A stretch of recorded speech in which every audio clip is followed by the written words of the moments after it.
Over the last few years, Guyana has seen an exponential increase in immigration from all parts of the world. Venezuela has been the largest source of migrants by a long way. The majority of these migrants are illegal and undocumented, and while many may see refugees trying to escape economic crisis, below the surface lies the very real possibility of significant demographic change that can undermine Guyana's stability in the short term, and much worse, in the long term, threaten its sovereignty. I'm the Unspecialist. Let's talk about why legal and illegal immigration from Venezuela is a matter that requires national attention. Divorce is hard, painful, and complicated. After the heartbreak comes paperwork. Washington Law Firm specializes in helping you through that process. We know how hard endings can be, so we take your legal representation seriously. At Washington Law Firm, we provide serious help for serious legal matters like divorce. To book your free consultation, call 718-877-3100. The United Nations estimates around 22,000 Venezuelan migrants in Guyana as of August 2023. Other official sources put this number between 30 and 40,000. It is very likely that these official estimates are an underestimation of the scale of the migration issue, particularly due to the numerous reports across Guyana of Venezuelans illegally landing on Guyana's shores. From personal experience being in communities near the border, as well as reliable sources living and working in those areas, it is very likely that the actual number of Venezuelan migrants is more than double the most generous official estimates, approaching possibly 100,000. For instance, in communities like Barmito, when walking through the community, it appears as though the Venezuelan population is rivaling, if not surpassing, the local population. For a country with a population that's less than 1 million, any number of migrants, especially in the thousands, poses lots of new challenges and some important questions, especially when the migrants are coming from a hostile neighbor. Immediately, thoughts drift to Russia and Ukraine, where Russians who were citizens and resident in Crimea were used to legitimize Russian annexation of the region. A former GDF chief of staff warned about this in September 2023. The Guyana government should manage the migration of Venezuelans to Essequibo to stave off the possibility of future generations of Spanish-speaking Guyanese calling for a referendum for that county to break away. Former chief of staff of the Guyana Defence Force, retired Rear Admiral Gary warned on Friday.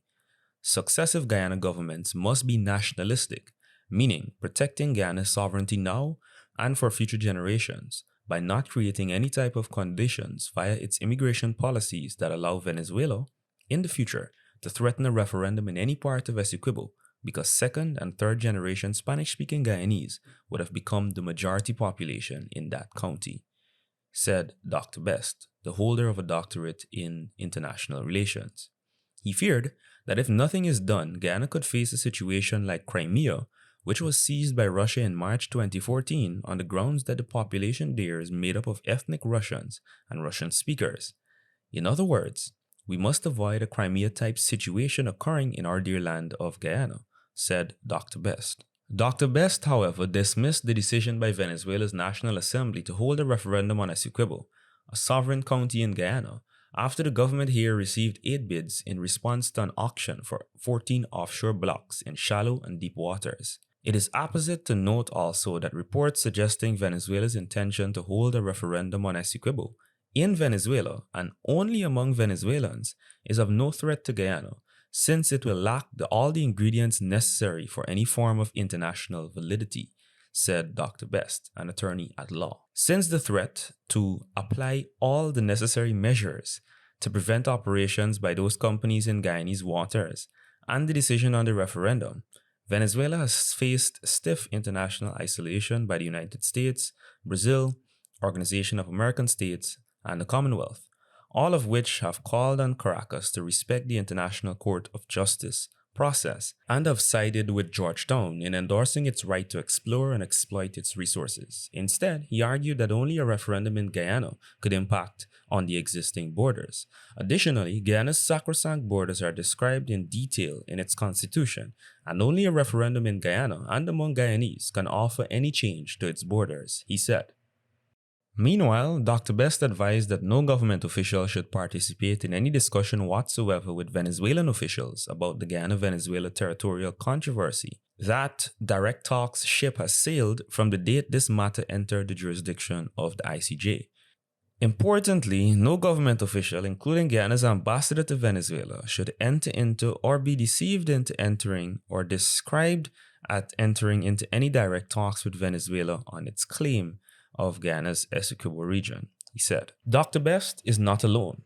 Many public figures on social media and broadcast media have urged Guyanese to be wary and united, and the government to be nationalistic in its defense of Guyana's sovereignty. In stark contrast, the local United Nations representative has chosen to take a more liberal and pacifist stance. At a media engagement, UN Resident Coordinator Yesim Oruc essentially said that there seems to be no sinister plot behind the movement of Venezuelans, as they are simply fleeing hardships. Refugees, to our knowledge, have not posed any threats thus far. We do not know of any issues of them undermining Guyana's principles, said Oruc.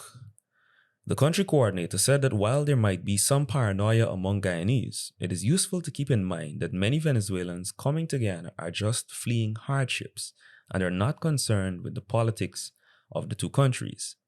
She added that among the refugees are many vulnerable people, including women, children, and sick persons seeking health care. Using the representative's words, sure, we can say that the refugees seem not to pose any threat, civil or military. However, we can objectively conclude that they are already undermining Guyanese principles. Allow me to explain. The first issue is rapid demographic change. With Guyana's meager population of 800,000, 40,000 migrants means 5% of the existing population. If the more generous estimate of 100,000 migrants is used, then that's 12.5% of the existing population. In other words, an unprecedented influx of persons with a different culture and language. That means thousands more mouths to feed, house, and integrate into society overnight, relatively speaking. For a developing country, this could mean taxpayer dollars going to support large numbers of non-citizens. Regardless, a compassionate spirit would encourage hospitality. However, naivety with that hospitality could easily mean inviting a snake into your home. Which brings me to the second issue, ideological incompatibility. Venezuela, desde Yorktown, Guyana. El Essequibo es de Venezuela. Aquí prestando 100% nuestro apoyo para cambiar eso. El corazón es de Venezuela. Guyana, estamos aquí dispuestos para cambiar esta plaza. Ese es el Essequibo de Venezuela. Mis amigos guyaneses. Aquí estamos los venezolanos de Yorktown, Guyana, dando el apoyo a nuestro Essequibo. The majority of migrants are fully indoctrinated into their nation's radical nationalist rhetoric, which claims Essequibo as their own. Under these circumstances, how can you consider such a neighbor a brother, a friend, much less trust them? Their mere presence means a proliferation of an ideology which is in direct contradiction to Guyanese national identity.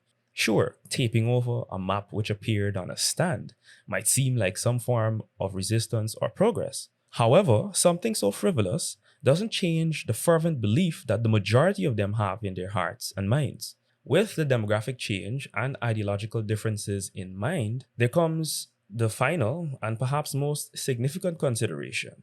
That is of political subversion, as described by Dr. Best. Large numbers of migrants can easily become an interest group. The Encyclopedia Britannica defines an interest group as any association of individuals or organizations, usually formally organized, that on the basis of one or more shared concerns attempts to influence public policy in its favor.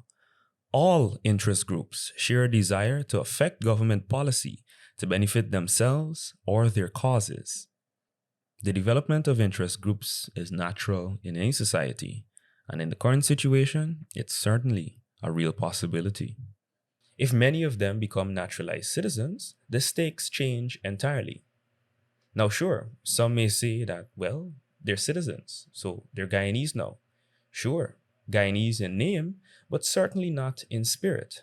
as I would have mentioned with the ideological incompatibility. A large number of citizens with an ideology that contradicts national identity then can become a political movement, and that political movement can easily spell doom for the future and sovereignty of Guyana. Considering the threat of political subversion, it may be time for the Guyanese government to look at the legislation surrounding citizenship, naturalization, and immigration. In other words, a fundamental examination of what it means to be and become Guyanese. Could we see Guyana adopting immigration and citizenship laws as extreme as those we see in Italy and other parts of Europe? Some may argue that the current situation necessitates such extreme measures. Of course, I could be taking things entirely too far and be completely paranoid. This is where your ideas and opinions come into play. Do you think that the UN representative was being fair and humanitarian, or was she being naive and not understanding of the issues that are occurring on the ground? Do you think Guyana is equipped and ready to handle such a massive influx of migrants? Do you think the government should move quickly to address the problems of mass legal and illegal immigration? What do you think the future for Guyana holds? Let me know down in the comments, and be sure to share the video to keep this conversation going. I think you'll want to tune in to the next video to find out why this ideological difference is so important and exactly how the Venezuelan propaganda machine is proliferating itself right here in Guyana. Thanks for watching.